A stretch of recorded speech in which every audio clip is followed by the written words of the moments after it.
다 같이 성경을 들고 일어서시기 바랍니다. 봉독해 드릴 하나님의 말씀은 창세기 27장 18절에서 26절 말씀까지를 제가 봉독해 드리겠습니다. 이것은 하나님의 말씀입니다. 야곱이 아버지에게 나아가서 내 아버지여 하고 부르니 이르되 내가 여기 있노라. 내 아들아 내가 누구냐? 야곱이 아버지에게 대답하되 나는 아버지의 맏아들 에서로소이다.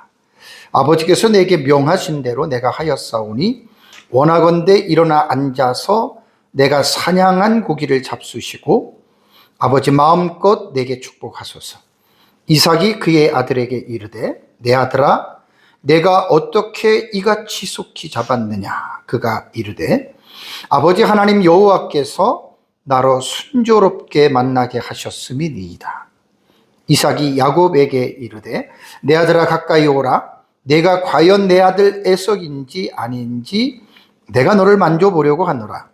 야곱이 그 아버지 이삭에게 가까이 가니 이삭이 만지며 이르되 음성은 야곱의 음성이나 손은 에서의 손이로다 하며 그의 손이 형 에서의 손과 같이 털이 있으므로 분별하지 못하고 축복하였더라. 이삭이 이르되 내가 참 내 아들 에서냐? 그가 대답하되 그러하니이다. 이삭이 이르되 내게로 가져오라. 내 아들이 사냥한 고기를 먹고 내 마음껏 내게 축복하리라. 야곱이 그에게로 가져가매 그가 먹고 또 포도주를 가져가매 그가 마시고 그의 아버지 이삭이 그에게 이르되 내 아들아 가까이 와서 내게 입맞추라. 아멘. 네, 앉으시기 바랍니다. 오전 예배 시간에는 리브가와 야곱이 함께 아버지 이삭을 속이기 위해서 이제 구체적으로 거짓을 공모하고 그 계획을 구체적으로 시행하는 과정에 대해서 여러분 이제 지난 시간에는 말씀을 제가 살펴봤습니다.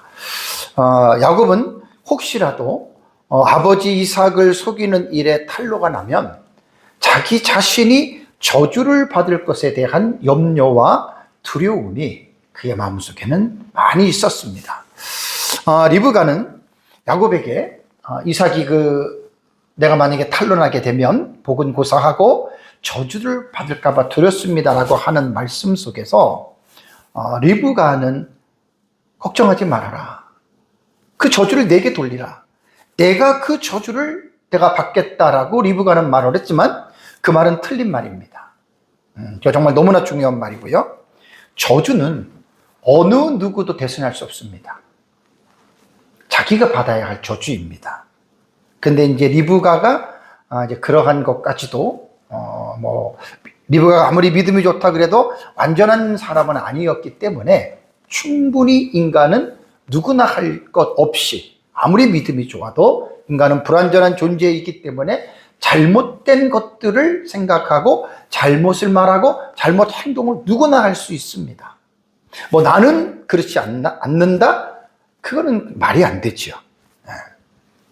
그래서 이제 이번 시간에는 오전 예배 시간과 이어지는 그러한 서사로서 야곱이 형 에서의 옷을 입고 전 시간에 아버지를 이제 속여서 이제 지금 이제 축복을 받습니다. 이제 원래 축복을 받는 내용까지 가려고 하다가 딱 거기서 제가 끊었어요.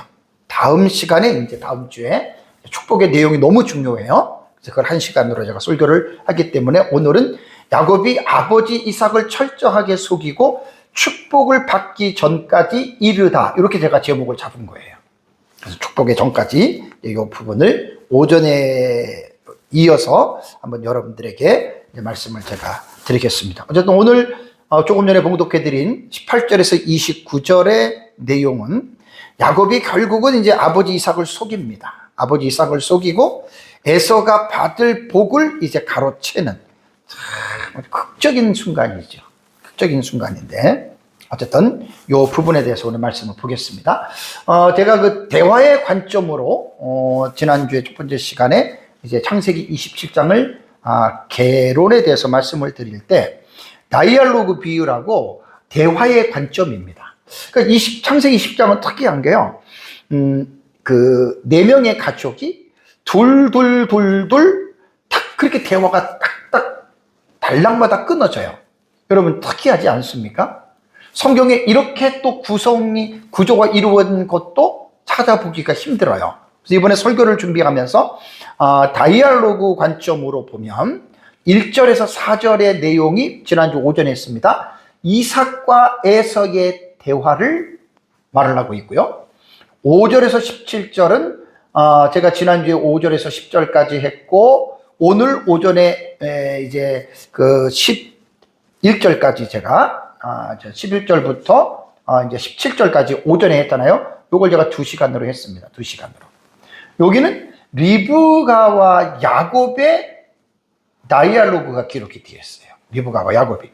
그리고 이제 지금 이 시간에 전하는 18절에서 29절은 야곱과 이삭이 대화하는데 요것도 제가 2시간을 합니다.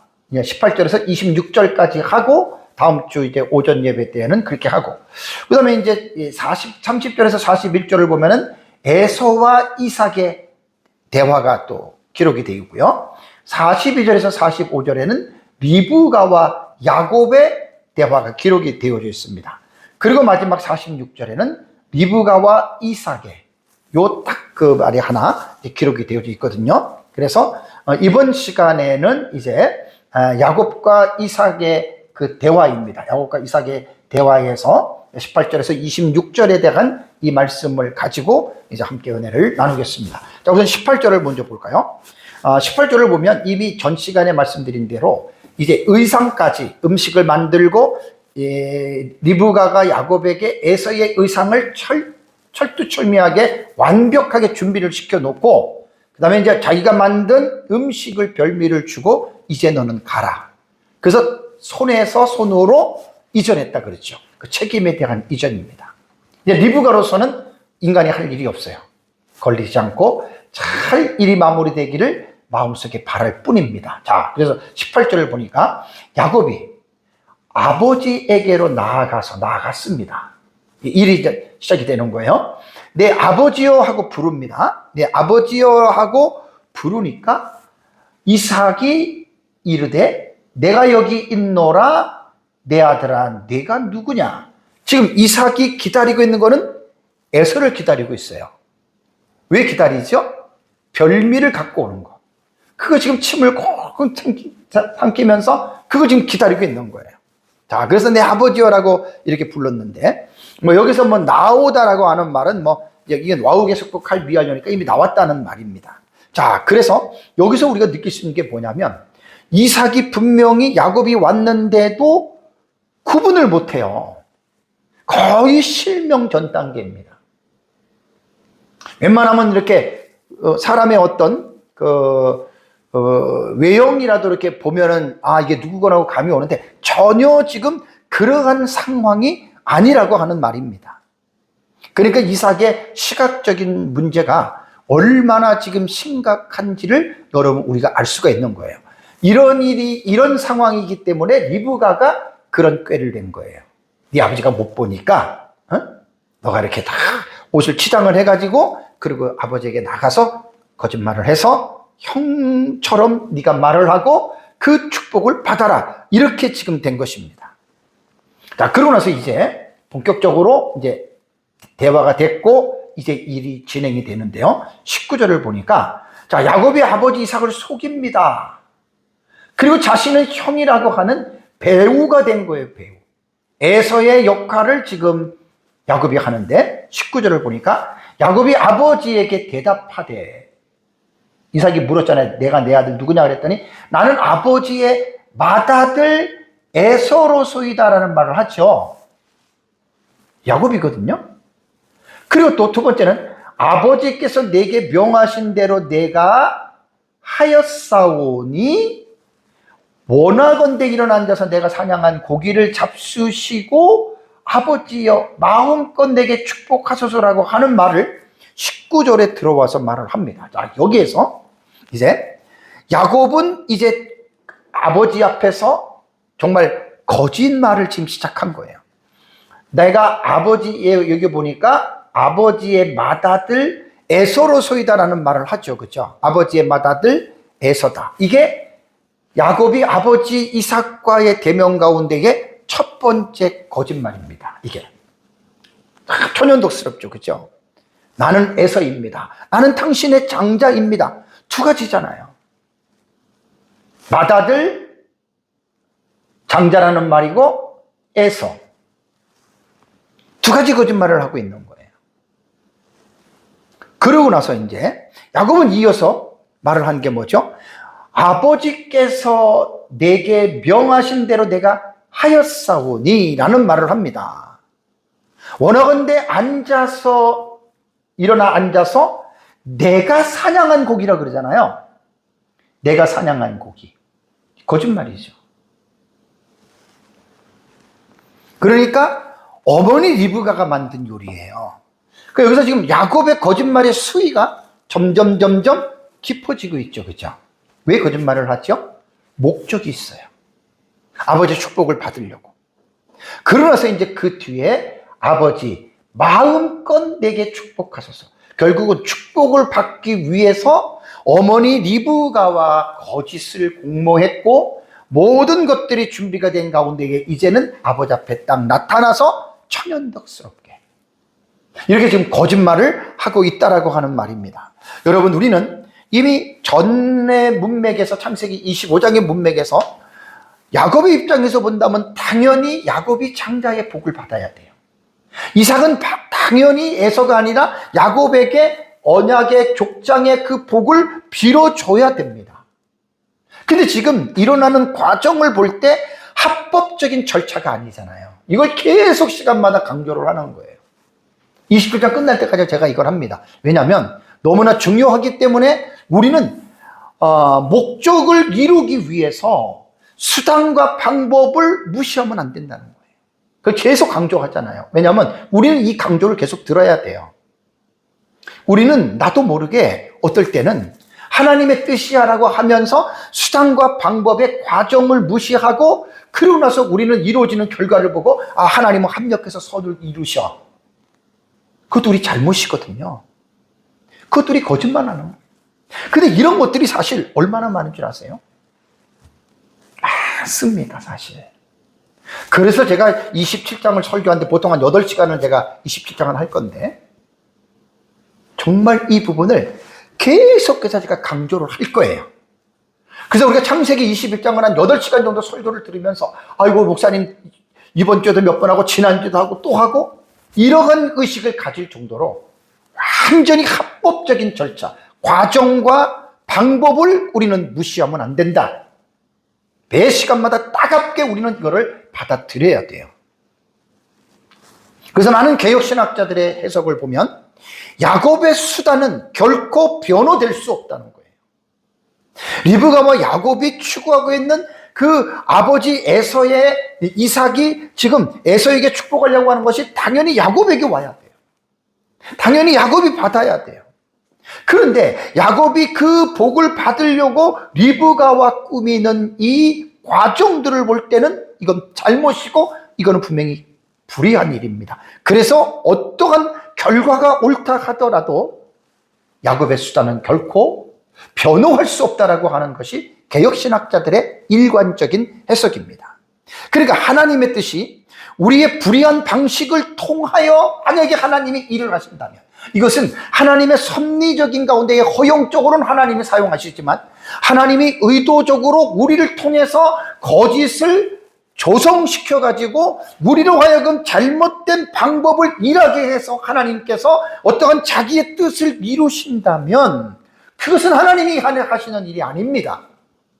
그걸 우리가 하고 나서 마치 그것을 하나님이 합력해서 선을 이루셨다고 하나님이 이렇게 했다라고 그것을 갖다가 많은 사람들에게 떠들썩하게 말하는 사람들도 꽤 많습니다. 현재에 보면 교회들도 마찬가지입니다.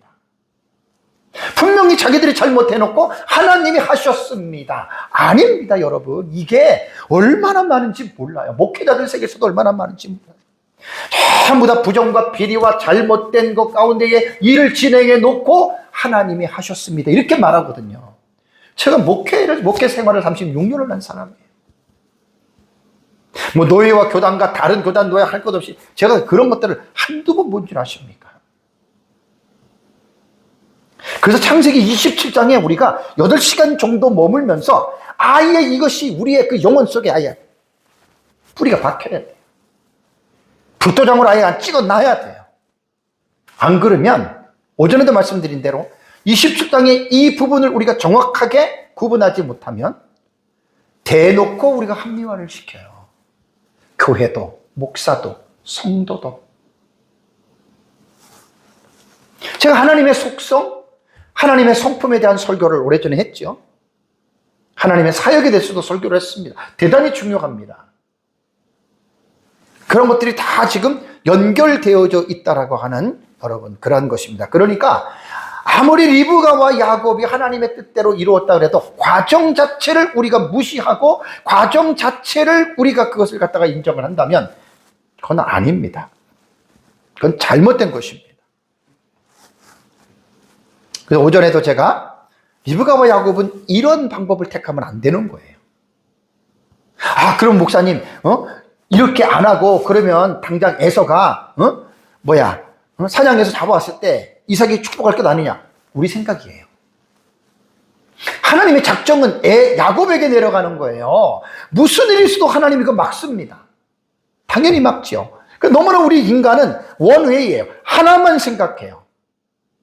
하나님의 방식은 우리가 생각하는 그 이상의 생각으로 충분히 하나님을 하실 수 있는 분이십니다. 그걸 하나님을 생각하셔야죠. 오전에 말씀드린 대로 정직하게 리브가가 이삭을 만나서 대면을 했어야 됩니다. 말을 했어야 됩니다. 그럼 하나님이 온전하게 이루어 가실 겁니다. 자, 그러고 나서 이제 20절을 볼까요? 20절에 보니까 야곱의 거짓말은 이제 직접적이고 아주 대담함을 볼 수가 있어요. 대담함을 볼 수가 있는 게 20절에 보면 여기 거짓 3입니다. 거짓 3이에요. 이삭이 그의 아들에게 요거 이제 2가지 거짓말 한 거고, 그다음에 별미 만든 거 한 거고요. 축복해 달라고 했고, 네. 그다음에 이제 20절에 보면 거짓 3번째가 됩니다. 이삭이 그의 아들에게, 그러니까 이삭은 지금 에서인 줄 알고 있어요. 내 아들아, 내가 이 어떻게 같이 속이 잡았느냐. 왜냐하면 에서냐고 그렇다 얘기를 했잖아요. 근데 그가 이르되, 이거 야곱이 말하는 겁니다. 아버지 하나님 여호와께서 나로 순조롭게 만나게 하셨음이니이다 라는 말을 합니다. 이삭은 되게 궁금한 거예요. 또 어떻게 이 속이 잡았느냐. 어림 잡아보면 너 지금 한참 사장할 때인데 어떻게 이렇게 속히 잡았느냐라고 말을 했을 때 야곱은 아버지 하나님 여호와께서, 신성모독이에요. 하나님의 이름을 도용하잖아요. 엄마가 만들어준 거죠. 어떻게 여호와 하나님이 이런 일을 하게 했습니까? 그래서 칼빈은 야곱의 이러한 행위를 아주 가증스러운 위선이자 불경건한 죄다. 변명할 의지가 없다. 그러니까 하나님의 주권적인 선택을 강조하면서도 그 선택을 이루는 과정에서 인간의 죄를 아주 심각하게 칼빈은 아주 정확하게 지적하고 있습니다. 많은 사람들이 그냥 웬만한 거 그냥 넘어가고 회개하면 되고 가볍게들 하잖아요. 아니에요. 강하게 이런 부분들을 우리가 터치를 해야 됩니다. 우리들도 사실 때로는요, 야곱과 같은 입장에서 충분히 우리도 그와 같은 잘못을 범할 수 있는 자들입니다. 오전에도 제가 말씀을 드렸지만 나는 안 그래.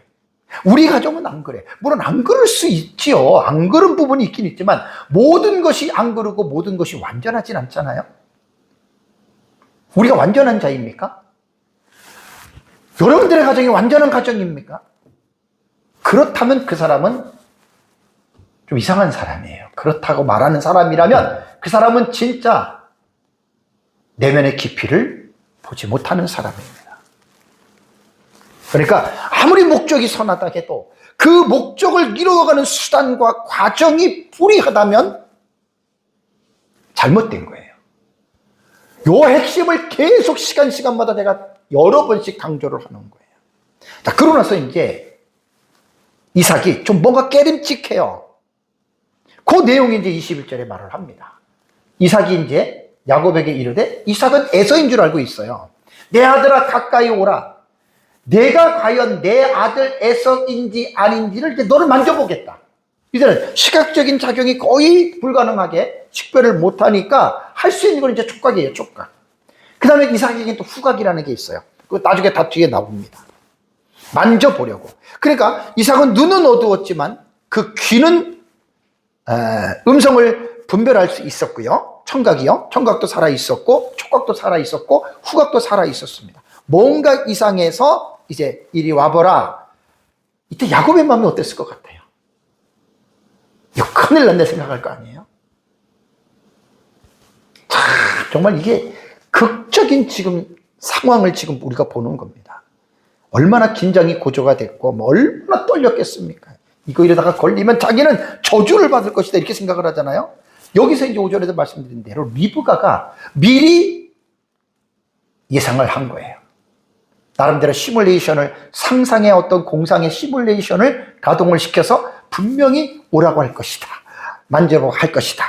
그 수를 아는 거예요, 리브가는. 왜? 그 정도 인생을 살았으면 뭐 모르겠어요? 이삭과 그렇게 살았으면? 그래서 철저하게 준비를 시킨 겁니다. 그게 이제 오전 시간에 말씀드린 대로 리브가가 집안에 자기에게 있는 그의 맏아들 에서의 좋은 의복을 가져다가 작은 아들 야곱에게 입혔습니다. 옷만 입힌 게 아니에요. 염소 새끼들의 가죽들 복수예요. 본문에는 염소 새끼들의 가죽을 그의 손과 목에 매끈한 곳에 입혔다. 위장하는 거예요.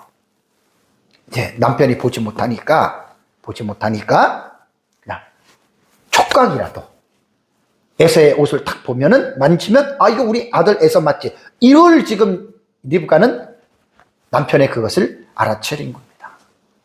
여기 이제 결정적인 지금 순간이에요. 결정적인 순간. 만졌습니다. 자, 22절 23절을 볼까요? 야곱이 말을 합니다. 야곱이 그 아버지 이삭에 가까이 갑니다. 이삭이 이제 야곱을 만져요. 만지며 이런 말을 합니다. 음성은 야곱의 음성인데 손은 에서의 손이로다. 그러면서 그의 손이 형 에서의 손과 같이 털이 있으므로 염소 새끼 털로 낀 거잖아요. 분별하지 못하고 축복하였더라라고 하는 말이 나옵니다. 이게 분별하지 못했다라고 하는 말, 제가 왜 원어를 썼냐면 이게 왜 로거든요. 이 로라고 하는 것이 이게 부정어예요, 부정어. 왜는 접속사예요, and예요. 근데 부정어에다가 동사가 나오잖아요, 그죠? 근데 요거는 로 부정사가 있고 알 부정사가 있어요. 요것이 이제 미완료 동사도 있고 완료 동사도 있는데 지난번에는 제가 미완료 동사를 가지고 말씀을 드렸죠. 로 플러스 미완료 동사는 절대 금지예요. 그래서 십계명에 나 외에 다른 신을 섬기지 말라 전부 다 로 부정사에다가 그 부정어에다가 동사가 미완료예요. 십계명을 내가 다 원문을 봤어요. 전부 다 로 플러스 미완료 동사예요. 이건 뭐냐면 절대 금지예요. 도둑질 하지 마, 거짓말 하지 마, 우상 섬기지 마, 절하지 마. 절대적 금지고, 지난번에 제가 창세기에서 말씀을 드릴 때는 로 부정어가 아니라 알 부정어예요. 알 부정은 지금 하고 있는 것을 즉시 하지 마. 그런 뜻이에요. 요거는 이제 로 플러스 완료태인데, 로 플러스 완료태는 뭐냐면 간단하게 말씀드리면 그 사실이 확정이 되었다는 걸 강조하는 거예요. 그러니까 분별하지 못했다라고 하는 말은 분별하지를 완전히 이제 못한 거야. 못하고라고 하는 로 자체가 완료대로 할 때에는 이미 이삭은 도저히 이제는 분별할 수가 없어요. 눈으로도 시력이 이제 이미 됐기 때문에 분별할 수가 없다. 그랬기 때문에 이제 이삭이 이 무분별은요, 이제 단순한 실수를 넘는 거예요. 왜냐하면 축복을 하잖아요. 그래. 음성은 야곱의 음성인데 손은 에서구나. 그래. 에서야 내가 너에게 축복을. 이렇게 돼버린 거란 말이에요. 여기서 우리는 하나님의 섭리라고 하는 것을 우리는 잊어버리면 안 됩니다. 만약 하나라도 걸릴 수 있잖아요. 여기에는 하나님의 특별하신 섭리가 나는 있었다고 생각을 합니다. 그래서 칼빈은 이렇게 말을 하더라고요. 이 장면에서 이삭이 속은 거잖아요. 지금 분별을 못했잖아요. 단순한 노망이나 감각의 둔화로 보지 않고 하나님께서 이삭의 마음을 어둡게 했다. God blinded his mind예요. 하나님께서 그의 마음을 blinded, 어둡게 했다. 그래서 하나님의 작정이 인간의 실수와 연합, 리브가와 이 야곱이 거짓말을 하는 가운데서도 하나님은 자신의 작정을 이루기 위해서 하나님께서는 간섭을 하셨다. 이거는 잘 생각하셔야 돼요. 하나님이 리브가와 야곱에게 거짓말하라고 한 게 아니에요. 그들이 자신들의 타락한 본성으로 거짓말을 했어요. 근데 하나님은 그것을 허용적인 차원에서 하나님은 그것을 사용하셨다. 이게 하나님의 작정을 이루어 가시는 방법이고, 이것은 하나님의 특별하신 섭리가 개입이 돼서 이삭이 혹시나 너 야곱 아니야? 그럴 수도 있잖아요. 여기는 하나님의 특별한 섭리가 나는 관여했다라고 우리가 이렇게 보는 것은 옳습니다. 그러니까 이런 말을 할 때 우리가 착각해서는 안 될 게 뭐냐면, 그 야곱의 속임수와 리브가의 속임수를 하나님의 어떤 그 뜻이 이루어가는 그 목적을 이루어가는 것 때문에 이것을 정당하느냐? 그건 아니라는 거예요. 계속해서 이걸 제가 강조하는 거예요. 아닙니다. 아닌 것은 아닙니다. 꼭 기억하세요. 아닌 건 아니에요. 꼭 기억하시기 바랍니다. 그래서 결론은 이삭이 야곱을 에서로 착각하고 이제 그를 축복하는 거예요. 여기 보면 축복하였더라는 말 나오잖아요. 그죠? 축복하였더라. 이게 피엘 미완료거든요. 이게 이제 피엘은 강조형이에요. 여기서 축복하는 그 자체가 강조가 되는데, 지금 여기서는 곧바로 축복하는 게 아니에요. 그 뒤에 보면은 24절에 25절에 보면은 이제 음식을 먹잖아요. 그죠? 고기 전까지예요. 그러니까 이거는 축복하였더라 해서 그때 축복한 게 아니라 이제 앞으로 곧 이제 축복할 것이다. 그렇게 우리는 이 본문을 여러분 축복하였다라는 말 이해를 해야 됩니다. 곧바로 축복한 것이 아닙니다. 자, 그러면 이제 이삭이 네 번째 거짓말이 나와요. 자, 보세요. 이삭이 야곱에게 확인을 합니다. 이삭이 이르되, 뭔가 찜찜할 거 아니에요. 내가 참 내 아들 에서냐? 이렇게 말을 합니다. 야곱이 뭐라 그래요? 그렇습니다. 맞습니다. 내가 에서입니다. 이렇게 말. 네 번째 거짓말입니다. 네 번째. 얼마나 야곱의 마음이 얼마나 대담한지 모르겠어요. 웬만한 사람들, 마음 약한 사람들은요, 손 떨리고 발 떨려서 못해요. 안 그러겠어요, 여러분? 못하는 거예요. 이게 지금 네 번째 거짓말을 한 거예요. 아버지와의 그 대화 속에서. 미심쩍으니까 물어본 거죠. 내 아들 에서냐? 음성은 아니니까. 정말 야곱이 이삭에게 이렇게 짧은 시간에 네 가지의 그 거짓말을 양심의 가책 없이, 물론 양심의 가책은 있었겠지만 어쨌든 잘 연기를 해서 이렇게 하는 것을 보면 정말 충격적입니다. 그러니까 야곱의 행위를 도덕과 윤리적인 관점으로 여러분 우리가 한번 봅시다. 도덕과 윤리적인 관점에서 하나님이 그런 사람을 선택한 거예요. 야곱을. 어떻게 보면 에서는 그냥 들사람이고 와일드한 사람이고, 모르겠습니다. 뭐 야곱처럼 거짓말 할지 안 할지는 몰라도 단 뭐 장자에 대한 그 특권을 버린 자신이 가볍게 여겼기만 했지만, 뭐 도덕과 윤리적으로 뭐 영적으로 그렇지만 또 이런 거는 에서가 안 그럴 수도 있잖아요. 그죠? 그런데 어떻게 야곱과 같은 이러한 간교한 사람을 하나님이 선택할 수 있을까? 이거는 뭐냐면 도덕과 윤리적인 관점을 가지고 생각하는 사람들은 당연히 이렇게 생각을 합니다. 네, 여러분, 우리가 꼭 기억해야 될 것은 하나님께서 인간을 선택할 때, 작정 속에 포함이 될 때는 하나님이 여러 가지를 하나님께서 이렇게 살펴보지만 특별히 예정이라고 하는 선택적인 면들을 볼 때, 그러니까 이 야곱이 장자로서 하나님께서 선택했다라고 하는 말은 예정론으로 봐도 되고 작정으로 봐도 된다 그랬잖아요. 그죠? 이게 다 연결이 돼 있는 거예요. 그런데 우리는 하나님의 예정이라고 하는 이 주제로 볼 때에는 뭘 여러분들이 오해하시면 안 되냐면 하나님의 선택은 인간의 행위하고는 전혀 관계가 없어요. 전혀 상관이 없어요. 그냥 도덕과 윤리적인 관점으로 하나님과 인간을 보는 사람들은 이게 용납이 안 되고 이해가 안 되는 거예요. 어떻게 의로우신 하나님이 인간의 잘못을 보고 그렇게 그런 사람을 하나님이 선택할 수 있겠냐 이렇게 말을 하는데 그 사람은 깊이가 없어서 그래요. 자, 보세요. 로마서 9장 10절과 11절에는 바울이 로마교회 성도들에게 이런 말을 했습니다. 그뿐 아니라 또한 리브가가 우리 조상 이삭 한 사람으로 말미암아 임신하였는데 그 다음에 말이 뭐죠? 그 자식들이 아직 나지도 아니하고 무슨 선이나 악을 행하지도 아니한 때에 그랬잖아요. 그죠? 태 속에 있었잖아요. 근데 거기서 이미 하나님의 선택이 어떻게 해요? 있었잖아요.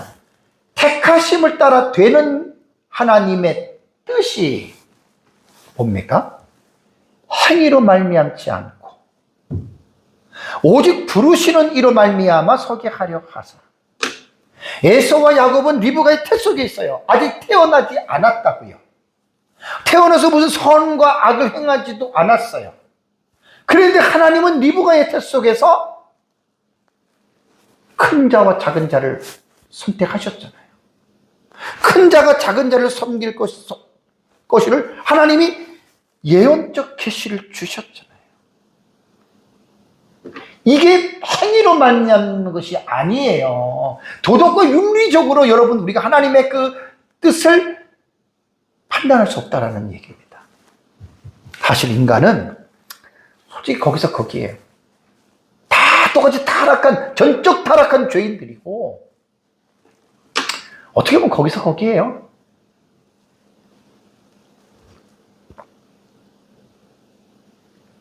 도토리 키재기랄까요? 그런데도 교회 안에서 도덕주의자들, 행위 중심주의자들은 자기들이 하는 어떤 그 선한 일의 한 부분을 가지고 상당히 대단한 사람처럼 착각하는 사람들이 오늘날 교회 안에 참 많습니다. 도덕과 윤리주의자들이에요. 인간이 하나님 앞에서 아무도 실오라기를 거치지 않고 하나님 앞에 정말로 자기 자신의 내면을 솔직히 하나님의 진리 앞에서 하나님의 그 영광스러운 거룩한 영광 앞에 인간의 내 모습을 한번 딱 까발려 보세요. 자신 있게 설 사람이 누가 있습니까? 한 사람도 없습니다. 사도 바울과 같은 그러한 위대한 사도도 하나님 앞에서 내가 죄인 중에 괴수라고 하는 진실한 고백을 하지 않습니까? 어떤 사람이 대단합니까? 어떤 사람이 의롭습니까? 어떤 사람이 능력 있는 사람입니까? 다 그것이 하늘에 있는 위에 계신 빛들의 아버지께서 온 것 아닙니까? 하나님이 그렇게 지혜를 주시고 하나님이 그렇게 악을 싸워서 이길 수 있는 성령의 능력도 주시고 하나님이 그렇게 모든 것들을 잘 살아가게 해주셨는데 주신 하나님을 잊어버리고 거기에서 내가 그렇게 했다고요? 도둑이에요. 도둑들. 교회 안에 도둑들 의외로 많습니다. 목회자들부터 시작해서 다 도둑입니다. 사실 인간이 자랑할 게 뭐가 있어요? 바울처럼 약한 것 자랑하는 것밖에 없어요. 약한 것들. 없는 것까지 부풀려가지고 자기 자랑하는 게 요즘 시대잖아요. 교회 안에서도. 여러분 아닙니다.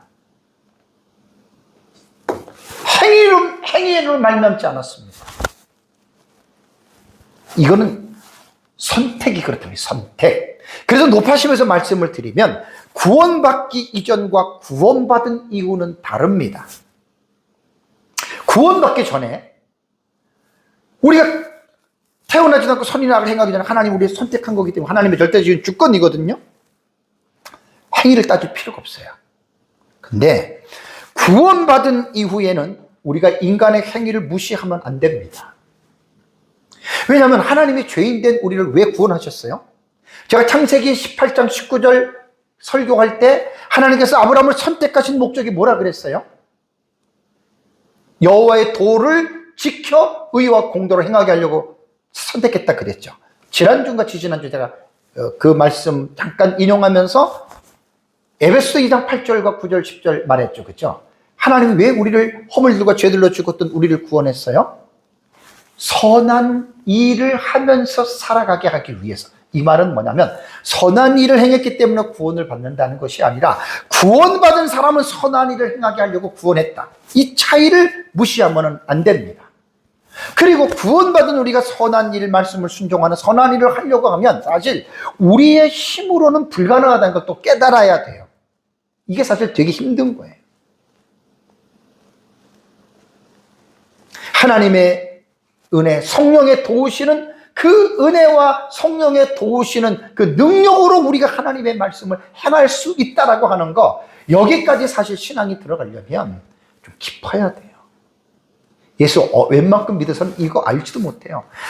전부 다 지 힘으로, 지 노력으로, 자기가 금식하고, 자기가 뭐하고, 자기가 기도하고, 자기가 뭐 해서, 그것 때문에 자기가 그렇게 된 줄로 착각하는 교회 안에 율법주의자들이 얼마나 또 많은지. 이건 열심히 기도하고, 열심히 봉사하는 사람들이 전부 다 이쪽에 거의 다 치우쳐 있습니다. 그리고 자기가 자랑하잖아요. 내가 기도를 몇 시간 했느니, 내가 성경을 얼마나 봤느니, 내가 뭐 헌금을 얼마나 했느니, 전부 다 자기 어떤 공로주의에 빠진 사람들입니다. 율법적 태도를 가진 사람들입니다. 이런 사람들 교회 안에 꽤 있어요. 열심히 하는 사람들 중에 거기다가 이 부분을 통과를 해야 되는데 통과하지 못하고 그냥 열심히 하는 사람. 그게 인간 공로주의에 빠져서 그래요. 위험한 사상입니다. 그러니까 구원받은 사람들은 구원받기 전과 후는 달라요. 선한 일을 해야 되는데 이것이 하나님의 성령의 도우시는 은혜로만 여러분 가능합니다. 왜? 하나님이 우리를 선한 행실을 하도록 말씀 순종이에요. 그렇게 하나님이 그러려고 우리를 구원하셨지. 뭐 구원시켜놨더니만 밤낮 그냥 북이나 달라 뭘 달라 맨날 지 먹고 마시고 누리는 것만 추구하는 사람들 있잖아요. 그런 사람들은 구원의 의미를 잘 모르는 사람들이에요. 자, 이제 이삭이 별미를 먹게 됩니다. 자, 25절 한번 볼까요? 이삭이 야곱에게 애선하고 묻고 야곱이 그렇다고 천연덕스럽게 4가지 거짓말을 했어요. 4번째. 그러면서 이제 이삭은 야곱이 준비해온 별미를 가져오라 그러고 먹고 입을 맞추게 한 다음에 축복식이 거행이 됩니다. 이게 이제 26절까지 나오는 거예요. 25절과 26절. 그런데 설교를 준비하면서 25절을 보고 또 깜짝 놀란 게 25절은요. 동사가 8개가 나옵니다. 보세요. 이삭이 이르되. 보세요. 이삭이 이르되 내게로 가져오라. 아들이 사냥한 고기를 먹고 내 마음껏 내게 축복하리라. 다 동사예요. 야곱이 그에게로 가져가매 그가 먹고 또 포도주를 가져가매 그가 마시고. 와! 지난주에는 3절과 4절에서 3절에 동사가 3개 나오고 4절에 5개 나왔죠. 그죠? 2절을 합해서 8개인데 이번에는 25절 한 절에 동사가 8개가 나옵니다. 동사에 대해서 조금 공부를 해야 됩니다. 이거는 동사에 대해서. 자, 그러면 먼저 우리말로 그냥 봐도 우리가 기본적으로 느낄 수 있는 게 뭐냐면 8개의 동사 중에서 전체의 상황을 시작하는 서술 동사가 있어요. 그게 1번이에요. 이삭이 이르되 아마를 말했다라는 말입니다. 이게 이제 25절을 여는 서술을 하는 동사거든요. 그리고 나서 이삭의 말을 표현하는 동사가 3개가 나옵니다. 이삭이 내게로 가져오라. 아들이 사냥한 고기를 먹고 내 만큼 내게 축복하리라라고 하는 말이 이삭가 표현하는 동사가 이삭이 말로 표현하는 거예요. 3개 나와요. 가져오라, 먹고 축복하리라. 그리고 나서 야곱의 움직임을 묘사하는 동사가 2번 나옵니다. 여기까지 이삭이 말했다면 야곱이 그에게를 어떻게 해요? 가져가며 그 다음에 또 포도주를 가져가며. 요 가져가며는 야곱의 움직임을 묘사하는 동사예요. 2번 나오죠? 그 다음에 이삭이 야곱이 가지고 온 음식을 먹고 마시는 행동을 묘사하는 동사가 2개 나오죠. 그가 먹고 포도주를 그가 마시고. 요게 이제 한 문장의 동사가 8개가 지금 나오는 거예요. 자, 히브리어 동사는요, 요거는 이제 그냥 여러분들 몰라도 되지만 들으시면 됩니다. 히브리어 동사는 통사론이라 그래요. 신탁스라고 하는 말은 뭐냐면 문법적인 분해예요. 직설법이냐 무슨 법이냐, 완료태냐 미완료태냐, 이게 뭐 중간태냐 뭐냐, 이렇게 보는 거예요. 그런데 이 통사론이라고 하는 문법적으로 볼 때는 동등해요. 그냥 동사. 이거 딱 나오면 이거 전부 다 동사로 뭐다 딱딱 나오거든요. 그런데 이렇게 한 문장의 동사가 많이 나올 때는 그 신텍스라고 하는 통사론을 보면 동사가 이해가 안 돼. 그래서 세만틱스라고 하는 의미론으로 동사를 봐야 됩니다. 의미론으로 동사를 읽으면 동사에 위계가 있어요. 위계. 질서가 있다는 거예요. 동사도. 지난주에 제가 말씀드린 대로 히브리어에는 주동사와 보조동사의 개념이 없어요. 목적 동사와 수단 동사로만 구분을 합니다. 말 그대로 목적은 진짜 이루고 싶은 중심 행위예요. 그러니까 이렇게 동사가 8개 있어도 목적 동사는 하나예요. 그거를 이루는 거고, 수단 동사는 뭐냐면 그 목적을 이루기 위한 도구로서 그 동사들이 사용이 돼요. 당연히 오늘 이 본문에서도 8개의 동사가 목적 동사 하나 나옵니다. 지난주에 3절 4절의 것과 똑같아요. 자, 8개의 역동적인 관계를 보면은요, 동사의 목적 동사, 최종 목적 동사는 뭡니까? 축복할 것이다. 요것도 제가 다 이제 뒤에 가서 이제 동사를 파싱하면 그걸 말씀드리면 딱딱 맞아요. 축복할 것이다. 이게 왜냐면 미완료이기 때문에 그래요. 먹고 축복할 것이다. 이게 제일 중요한 거예요. 8개 동사 중에서. 그러면 아까 그 수단 동사 얘기했잖아요. 그죠? 이 축복할 것이다라고 하는 목적을 위한 조건 동사가 나오는데 먹을 것이다. 먹고 마시고. 이건 조건이에요. 조건. 조건 동사고, 이 먹고 마시고 이 조건을 충족시키기 위한 수단이 가져오라, 가져가매, 가져가매. 이렇게 여러분 동사가 구분이 되는 거예요. 물론 꼭 이렇게 뭐 문법적으로 하나하나 따지지 않아도 우리가 읽으면 웬만큼 다 이해는 돼요. 근데 저는 제 설교는 해석적인 설교이기 때문에 하나하나의 부분을 깊이 있게 해석을 하는 거예요. 자, 8개를 간단하게 말씀을 드릴게요. 좀 시간을 제가 좀 줄이겠습니다. 나중에 책으로 나오면 이게 다 그대로 나가는 상황이기 때문에 여러분들에게, 자, 전체 상황을 여는 서술 동사라 그랬죠. 이삭이 이르되 와 요메르, 아마르라고 하는 이 동사예요. 칼 미완료, 와우에다가 미완료는 과거 완료예요. 말했습니다. 다음에 목적 동사예요. 목적 동사. 이 제일 중요하다 그랬죠. 동사의 순서로 보면은 4번째 나오는 겁니다. 내게 축복하리라 미완료입니다. 테바레크카예요. 이거 바라크 동사거든요. 8개의 동사 중에서 가장 중요한 목적 동사로서 7개의 동사가 축복하리라고 하는 이 목적 동사에 전부 다 종착이 됩니다.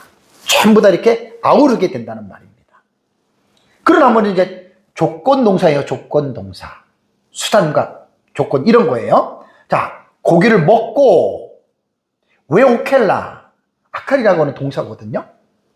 그러면 이게 뭐냐면 이게 와우 개속법 칼이고 코르타티브 기억나시죠? 지난주에. 미완료예요.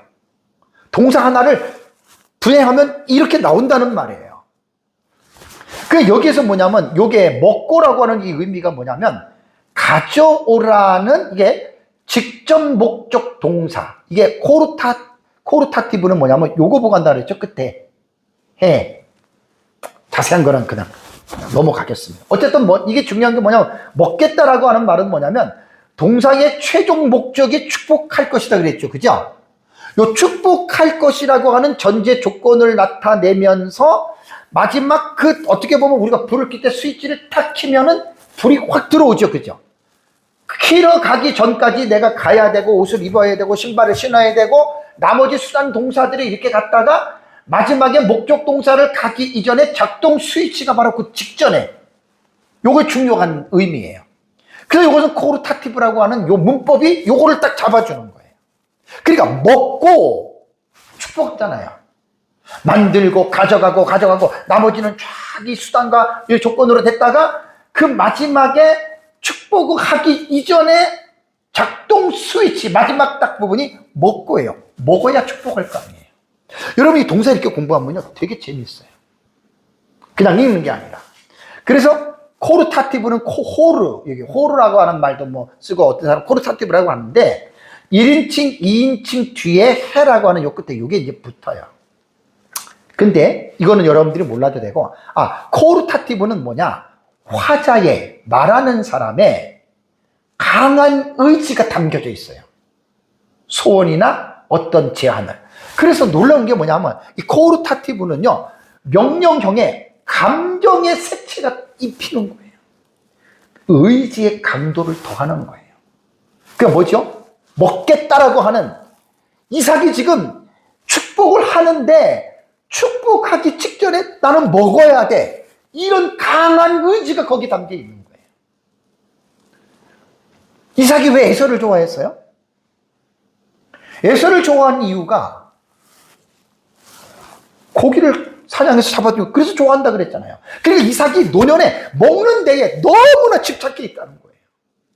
그래서 먹고라고 하는 이 코르타티브의 이게 기가 막히잖아요. 감정의 색적 의지의 강도가 더한 거예요. 먹는데 쉽게 말하면 환장한 거예요. 그렇게 보셔야 됩니다. 그리고 내가 먹고 나서 너를 축복하겠다 그런 말이고요. 조건 동사가 이제는 먹고 요거는 조건 성취 동사예요.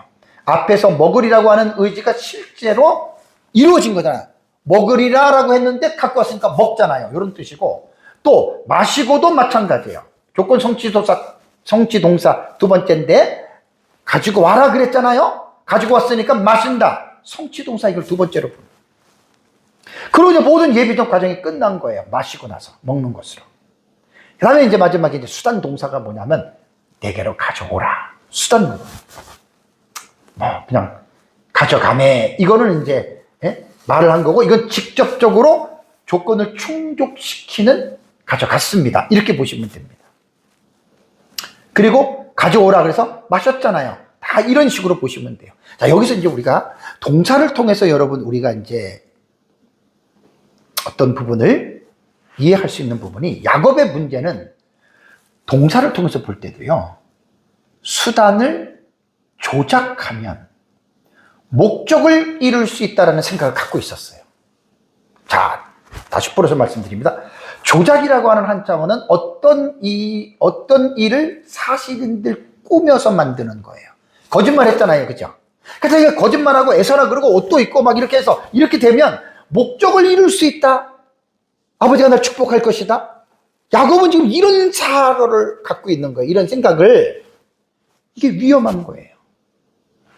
본문에서 사용되는 수단 동사인 음식과 포도주를 야곱에게 가져간 행동이 목적 동사인 축복을 받을 것이다. 그렇기 때문에 야곱이 지금 이러한 것들을 지금 하고 있는 거예요. 중요한 것은 뭐냐면 야곱은 축복을 받겠다는 목적을 위하여 수단과 방법을 무시하는 잘못된 방식의 길을 선택했다는 겁니다.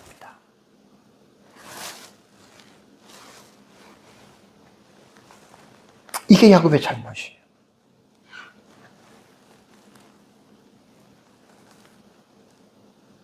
오늘 본문에서 아버지 이삭에게 4번 이상 거짓말 하잖아요. 천연덕스럽게.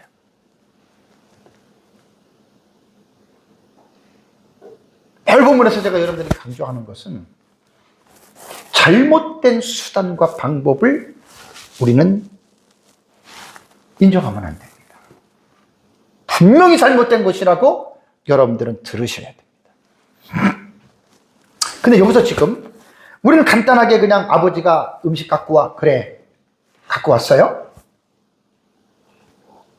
그 사람은 맛있게 먹었다. 야, 내가 너 축복해 줄게. 우리 이렇게 생각하잖아요. 그죠? 근데 학자들의 글을 보면 지금 식사가 그냥 단순한 식사가 아니라 축복이라고 하는 것이 연결이 되잖아요.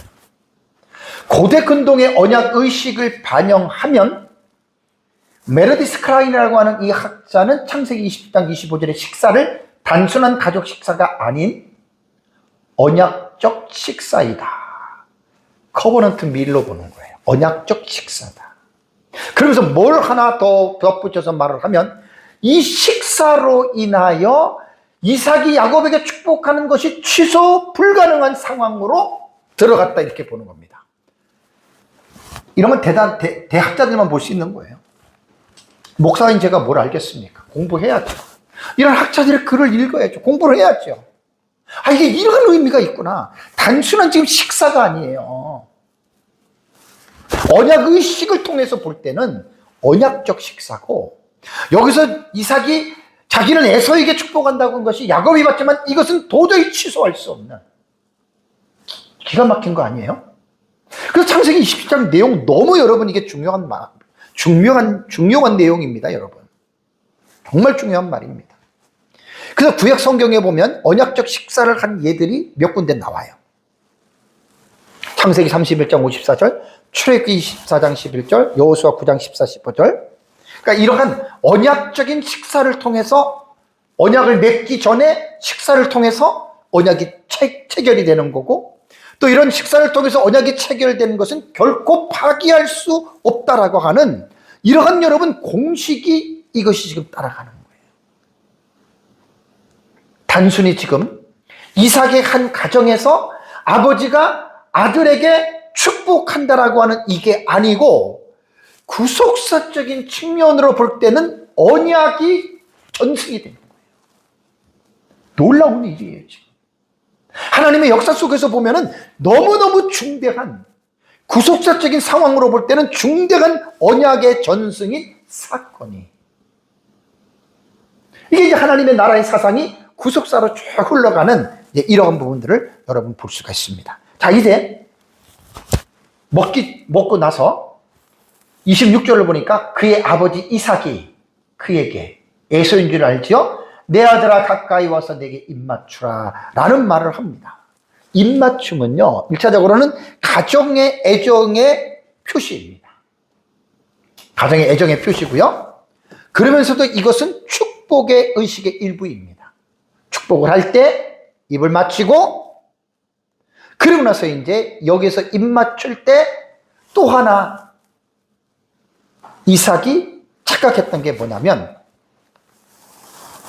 에서의 의복의 향취를 맡고 후각적인 면에서 자기 어떤 그릇된 확신을 또 가지게 되죠. 27절을 보니까 그가 가까이 가서, 야곱이 가까이 갔죠. 아버지가 입 맞추라니까 입을 맞췄어요. 아버지가 그의 옷의 향취를 맡고 그에게 축복했다. 자, 보세요. 사람은 야곱이에요. 야곱이 입은 옷은 에서 옷이에요. 얼마나 야곱이 지금 영적으로 둔감합니까? 그러면서 내 아들의 향취는 여호와께서 복 주신 밭의 향취로다라고 하는 말을 다 쏟아냅니다. 에서의 옷에서 나는 들판의 냄새는 이삭이 쏟고 있는 거예요. 실제 사람은 야곱인데. 자, 여기서 27절까지가 딱 이루어진 다음에 그러나서 이제 축복이 들어갑니다. 이것이 28절과 29절입니다. 이것까지 설교를 하려고 하다가 지금 벌써 설교가 1시간 지금 다 돼가잖아요. 물론 줄이면은 뭐 다 할 수 있죠. 저는 그 제 설교의 스타일은 해석학적인 설교이기 때문에 단어 하나, 문장 하나를 깊이 있게 해석을 하기 때문에 저는 그렇게 그런데 좀 쫓기거나 그러지 않습니다. 그래서 제가 28절과 29절은 다음 주 오전 예배 때에 축복에 대한 부분을 설교를 준비 거의 다 해놨어요. 다음 주에 이것을 1시간 동안 해야 하는 게 낫겠다. 왜냐하면 너무 중요해요. 사랑하는 성도 여러분, 이삭은 자신 앞에 있는 아들이 에서로 착각하지만 실제는 동생 야곱이 그 자리에 앉아 있는 거예요. 아이러니한 일이죠. 우리는 왜 이런 상황이 이루어진 것인지에 대한 이해를 분명하게 해야 됩니다. 첫 시간, 둘째 시간, 셋째 시간, 넷째 시간까지 계속 제가 이 사실을 강조 끝날 때까지 할 거예요. 왜냐하면 본문을 잘못 이해하면 하나님에 대한 잘못된 지식을 갖게 돼요. 그래서 하나님의 자녀들의 삶에 완전 혼란스러운 삶이 여기저기서 막 나타나는 거예요. 이거 꼭 기억하셔야 돼요. 아까 말씀드린 대로 하나님의 작정이, 하나님의 예정과 작정이 인간의 역사 세계 속에서 나타날 때에는 하나님의 주권과 인간의 책임이라고 하는 두 가지 축이 반드시 맞물려서 돌아갑니다. 여러분, 이걸 이해하셔야 돼요. 근데 하나님의 주권과 인간의 책임이 조화를 이루면서 걸어가는데 이건 절대 충돌하는 게 아니에요. 충돌할 수가 없어요. 여기 인간의 책임과 이런 것들을 잘 구별하지 못하면 충돌한다고 사람들이 생각을 하잖아요.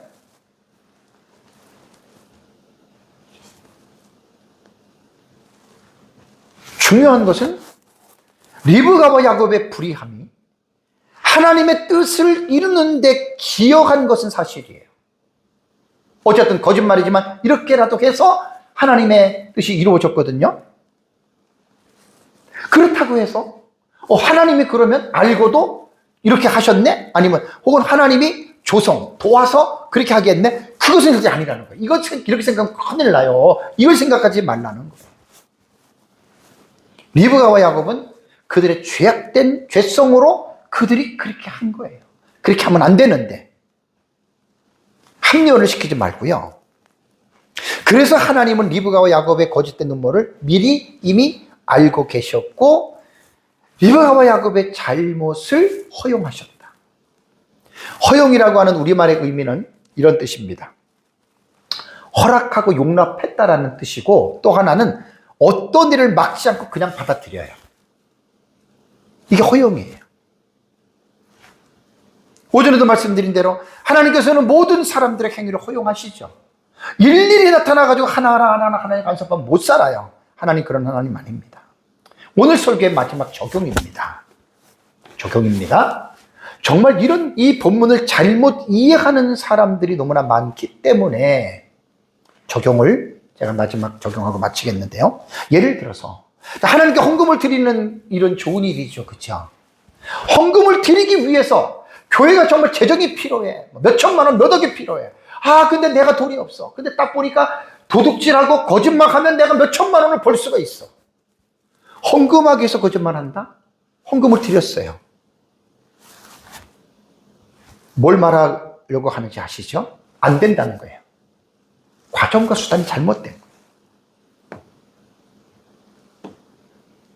제가 신대원 다닐 때에 배재민 교수님이, 총신대 교수님이 저희 학교에 와서 한번 강의할 때 이런 얘기를 했어요.